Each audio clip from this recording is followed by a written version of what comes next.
this video is going to be very different from what I normally do. This isn't going to be a topic about pop culture, about a video game or movie or TV show. It's going to be more about a book, and a book that I think is relevant in what's happened in this past week. So if you've been literally living under a rock, on Thursday of last week, Dr. Blasey Ford stood before the hearing of hopefully not soon to be, but the nominated Supreme Court Justice Brett Kavanaugh. And in her hearing, she went into great detail about the trauma and the sexual abuse she suffered at the hands of Brett Kavanaugh. So for many survivors, as I've seen, this has been a really rough week. The things I've been thinking about this are that I'm upset at this is how far we've come in this fight against just outright wrongness. You know, I really feel that here in 2016, 2017, 2018, it's gotten to the point where this argument, if you support Trump or support the GOP or support Brett Kavanaugh, it's not just about politics anymore. It's not about how taxes should be distributed or what taxes we should be paying or, you know, what the best way to govern a city or a state or a country is. It's come to the point that the fight, and it is a fight, is between right and wrong, between what is morally right and what is morally wrong. It's become a fight between humanity, just being a human being, being compassionate and sympathetic and empathetic towards your fellow human being, and just being inhumane, of just being this amoral monster, and how easy it would be to just automatically think of them as monsters, as not human, as lizard people, whatever you would want to think, to explain away their complete disgusting nature. But they're not monsters. They're human beings. They're men and women who don't want to do the right thing, who don't care about doing the right thing, who have willfully accepted corruption and hatred and ignorance and cruelty over being a human being.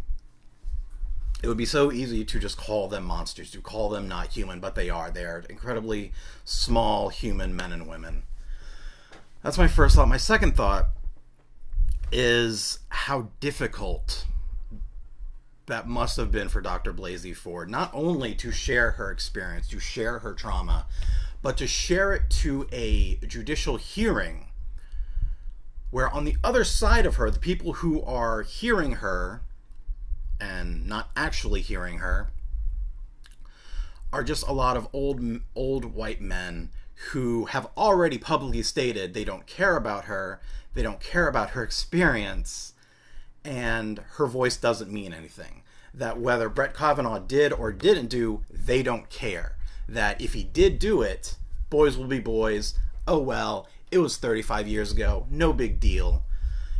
If he did do it, or if he didn't do it, then she's a monster, she's demonized. And that, I feel like that's the general consensus, or rather the general public consensus of what we hear in the news from the people who have been voted in to represent us, and from their supporters, both vocally, online, in comment threads.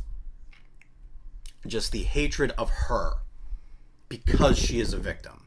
Because how dare she accuse someone of something that happened years ago, of something that she has documented with her therapist years before this was even relevant on the national stage. Things that there are witnesses to and are people corroborating her story, but how dare she drag a man's name through the mud because he abused her. And how difficult that must be for her to open up that wound, a wound that she has been trying to heal from, a wound and an assault and a sexual assault that she survived, that she's now a survivor of sexual assault, a wound that she has been trying to heal over for most of her life at this point, to then have that wound be reopened to people who don't give a shit about her or about what she's gone through.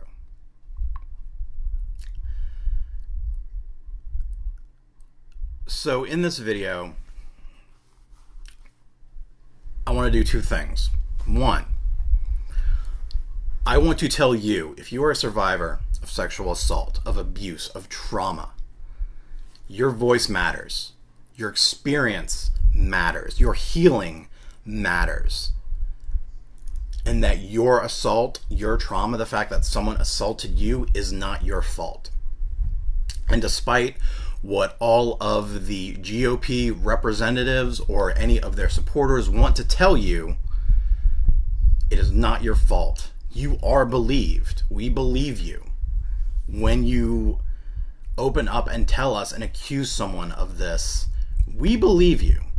Because whatever attention you can gain from doing this is bullshit, because that attention is demonization, death threats, and harassment. So yeah, falsely accusing someone is super fun to do because you get that kind of attention. So I believe you. I believe Dr. Blasey Ford. The second thing I want to do is for those who don't have this perspective, who have gone through their lives and they've never suffered from sexual or physical assault, that they don't have this experience to relate to, that it's out of their scope of their perspective. I want to sit here and help you understand how you can help. Me personally, I've never been assaulted. I've never been sexually assaulted. I've never been physically assaulted. For that, I consider myself lucky. But there are people, millions of people, and not just women, children, men, people out there, millions and millions of people who have been assaulted. They have this experience. They have this traumatic experience in their life. So just because it didn't happen to you and you don't have the perspective and the experience to fall back on this does happen to other people. Where my experience comes from, again, I am not a sexual assault survivor, but I've been with someone who was. It was 10 years ago, the big first love of my life. It was a great relationship that just ultimately didn't work out for many reasons, but that's not what the point of this is. She had been assaulted. I'm not going to go into the details of that assault because that's for her to share that story to anyone that she chooses to. What I am going to share is the experience of being with her, and being with her at a time when healing as a sexual assault survivor was so important to her, that because it was so important to her, it became important in our relationship. And it was the first time that my eyes had been open to, wow, this is something that really happens to people, that, yeah, you knew it was something that happened, was never something you really considered as real. Not that you thought it wasn't real, but it wasn't, it was this abstract thought until I was with her and saw just how bad that thing can get. So healing and being a survivor and healing that wound was super important to her, and whether, we're not really talking right now, but I imagine that healing that wound, being a survivor, is still something that is very important to her day-to-day life. Something she had when we were together was a textbook. Well, it was kind of like a textbook. It was as big as a textbook, but it was a book called The Courage to Heal by Laura Davis. And there were actually two of them. There was the Courage to Heal book, and then the Courage to Heal workbook. And what this was literally like a textbook, like a school workbook that you read excerpts and experiences from other people and from the author, and she gives you ways to deal with them. Now, personally, I never read through the book because that was hers. That was her thing. That was her book. I didn't read into it because that was her book. But there was another book that also helped me both understand the perspective and the experience that she goes to, or to at least start to understand it, while also giving support to someone who is a partner of a sexual assault or an assault survivor, because whether it's something that I imagine it would affect any relationship that someone is in, there can be trying times when someone is dealing with with something so raw and so hurtful of them that it can become a point of stress in a relationship. So there was another book that was specifically for partners of sexual assault survivors, and that book was called Allies in Healing, also by Laura Davis. Basically a companion book. As you can see, you see all of the little tabs that I've put on chapters and excerpts that I thought were really, really relatable and important as I was in this relationship, and things that really spoke to me and allowed me to talk about the things that I've been feeling and the things that I thought about and the questions I had for the things she was going through. So both of these were incredibly useful resources for both her with the Courage to Heal and the Courage to Heal workbook, and then myself with the Allies in Healing companion book. The reason I bring these books up, both for survivors, to let you know that there are resources out there. There are books. The Courage to Heal, from just her experience with it, was an amazing resource for her to have. And then for people who are partners of survivors, who are friends of survivors, or someone who just, they don't understand what is going on. They don't understand the experience or the perspective of someone who has gone through that, and they want to understand, they want to at least have a base understanding of what someone like this could be going through. And that was really great in Allies in Healing. Now, as you can see on the cover, it does say when a person you love was sexually abused as a child. So a lot of it does focus on child sexual abuse or child abuse. But the majority of this book, I genuinely feel, translates really well to abuse in general, to sexual abuse, to physical abuse, to emotional and verbal abuse of such strong natures that it impacts you. Of people with PTSD and other mental health disorders from their abuse, that while this is specific to child abuse, it does translate to other forms of abuse.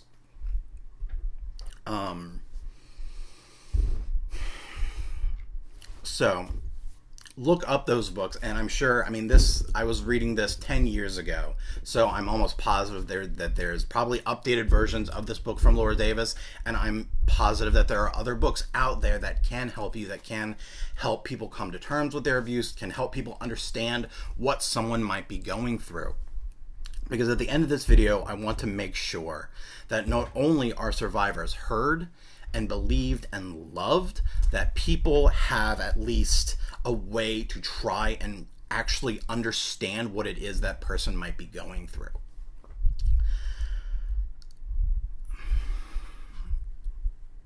There are people out there who want to help. There are people out there who genuinely want to be there to support you, to empathize with you, to sympathize with you, to show compassion to you. Whether they are or aren't abuse survivors, there are people out there who do care about you and your voice and your opinion and your experience, and they want to make sure, I want to make sure you know that that matters, that you matters. Wow, that you matters, that you matter. For those who want to try and understand what this not understand ultimately what this experience is like, but get at least like the first foothold in understanding and empathizing with someone who is going through this, I want to make sure that you have at least one resource to do that, and that would be the Allies in Healing book. This video, I'm going to do something I don't normally do, and I'm turning off the comments for this video because I don't want that comment section to become a debate. I don't want that comment section to be full of people who are just vehemently against believing a survivor or believing Dr. Blasey Ford or calling her a lying whore, as has been said on a post that I've said in support of it, that she's just a lying whore. I don't want that comment section to be full of people like that. If you are one of those people, you are more than welcome to message me on any of my social media. You get the link at the bottom. But for survivors or people who want to understand what a survivor might be going through, again, Message me if you want to talk, if that's something you want, if you need someone to talk to, if you need someone to support you, message me. Please do. I would be more than happy to talk to you. I'd be more than happy to listen to you. Again, I'm not an expert on the topic. I am clearly not an expert on the topic. I don't have that experience to truly grasp what exactly it is you're going through, but I have listened to before. And I at least feel that I have at least just the base understanding of what could have happened to you and what you might be going through.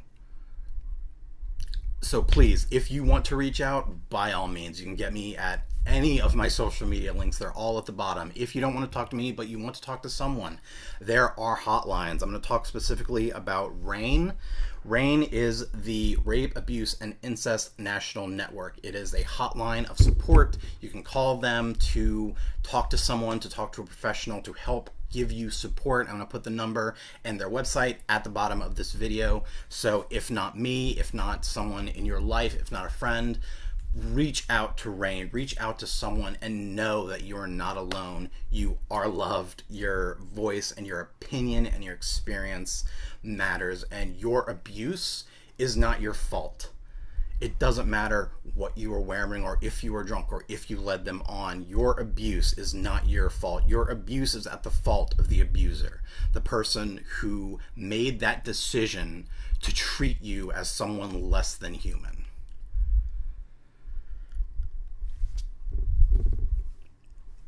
Those are the things that I want you to take away from this video.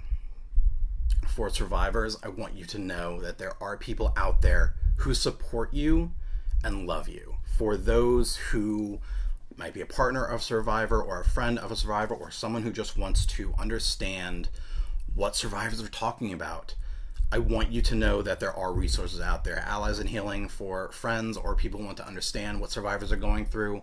The Courage to Heal workbook, something that survivors can look to for help, for support, just another resource. And again, I'm sure that it's been, like I said, it's been 10 years since I was going through this book with my partner. So I'm sure there are probably updated versions of Allies in Healing and The Courage to Heal. I would hope so. But I'm sure there are other books and other perspectives and other stories you can read. You can read so many stories of survivors on the internet. I linked one last night. Well, I linked one Saturday night in my Instagram, on the rest of my social media. I'll link that again here, and you can go and you can read this woman's experience and know that the truly heartbreaking truth is that this experience and Dr. Blasey Ford's experience are not rare. There are so many other people, women, children, and men, who go through things like this. So I want you to know that you're heard. I want you to know that there are people and resources out there to help support you. So hopefully that's a message I've gotten across. This is a really shitty time. It really is. It's a really shitty time. But there are people the people who are screaming and raging against this, because apparently that's what we do in 2018 America. They're not the only people out there. So I wish you good luck. I hope whatever you're going through, you're surviving through. And if you need help, if you need support, please reach out to me, reach out to a friend, reach out to a hotline. Just know that you're not alone. Have a good day.